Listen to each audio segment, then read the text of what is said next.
wabarakatuh. Perkenalkan, nama saya Granita Finanda, NIM 2120603115, Prodi Perbankan Syariah 3. Di sini saya akan membahas mengenai akuntansi perusahaan dagang. Nah, pengertian dari perusahaan dagang.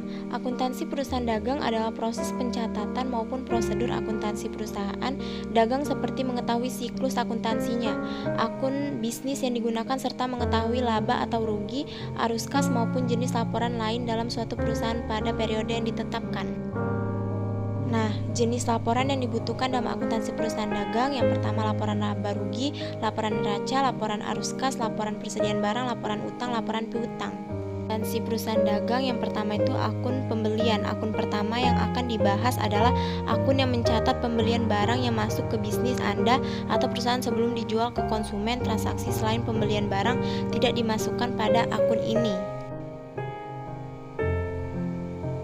Nah, yang kedua akun penjualan. Akun yang kedua ini adalah akun penjualan di mana akun ini menyimpan segala kegiatan atau transaksi penjualan barang dagang perusahaan kepada konsumen maupun perantara.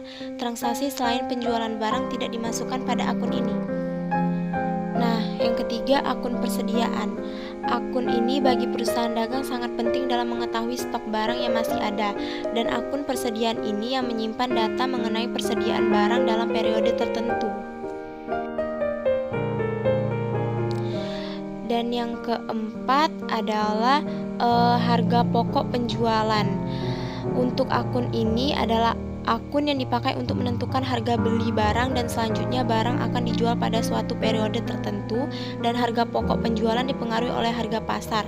Maka dari itu pencatatan harga pokok juga cukup penting.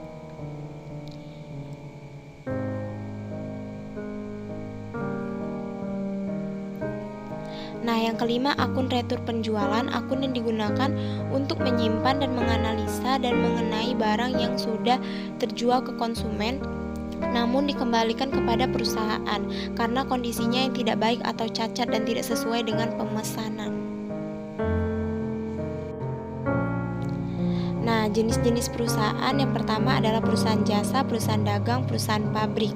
Perusahaan jasa, perusahaan yang menghasilkan jasa dan bukan barang atau produk pelanggan. Perusahaan dagang, perusahaan yang kegiatan usahanya adalah membeli barang dagang dari pemasok kemudian menjual kembali pada pelanggan. Yang ketiga, perusahaan pabrik. Siklus akuntansi perusahaan dagang adalah proses yang harus dilalui untuk membuat laporan keuangan perusahaan tersebut dalam periode tertentu. Secara umum perhitungan ini akan diawali dengan mengumpulkan data transaksi hingga ke pembuatan laporan keuangan perusahaan untuk bisa melanjutkan penutupan saldo. Pada dasarnya tidak ada yang jauh berbeda dari siklus akuntansi perusahaan jasa maupun dagang. Kegiatan sama mulai dari pencatatan semua transaksi ke dalam jurnal lalu dibukukan ke dalam jurnal besar. Nah, ini contoh siklusnya. Identik transferasi jurnal umum yaitu tahap siklus akuntansi yang pertama akan mengidentifikasikan transaksi yang terjadi pada perusahaan melibatkan semua akun. Terdapat dua cara membuatnya, yakni metode periodik dan perpetual. Yang pertama jurnal umum periodik. Jurnal umum periodik yaitu digunakan untuk perusahaan yang menjual barang dagangan dengan harga yang relatif murah tetapi sering terjadi. Dalam metode periodik atau fisik, perpindahan barang dagang baik yang masuk maupun keluar tidak akan dicatat. Selain itu akun persediaan barang dagang tidak bisa dicatat.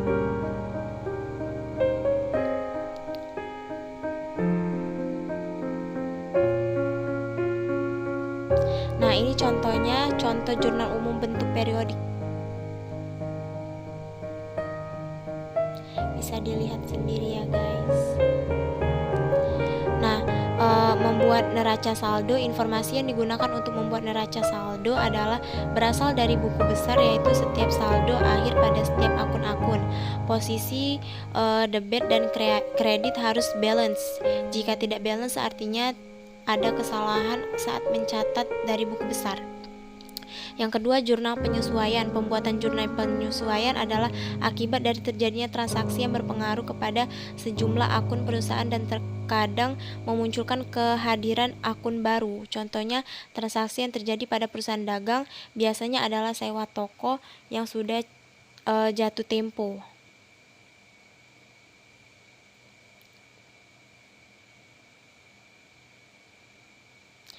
Neraca saldo setelah penyesuaian, yaitu tahap selanjutnya adalah neraca saldo dengan jurnal penyesuaian yang menghasilkan neraca saldo setelah diselesaikan.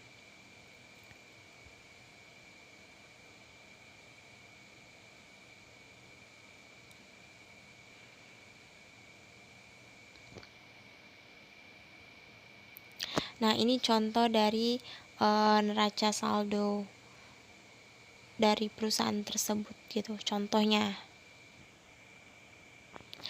Soal kasus akuntansi perusahaan dagang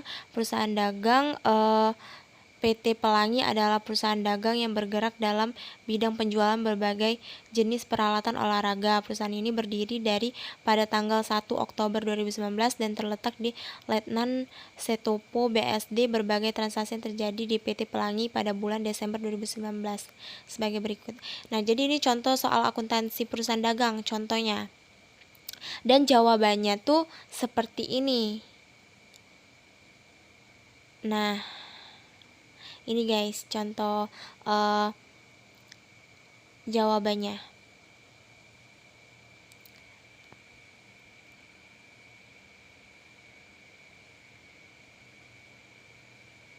Nah, sekian dari saya, Granita Finanda. Saya mohon maaf bila ada terjadi kesalahan kata dalam pemaparan.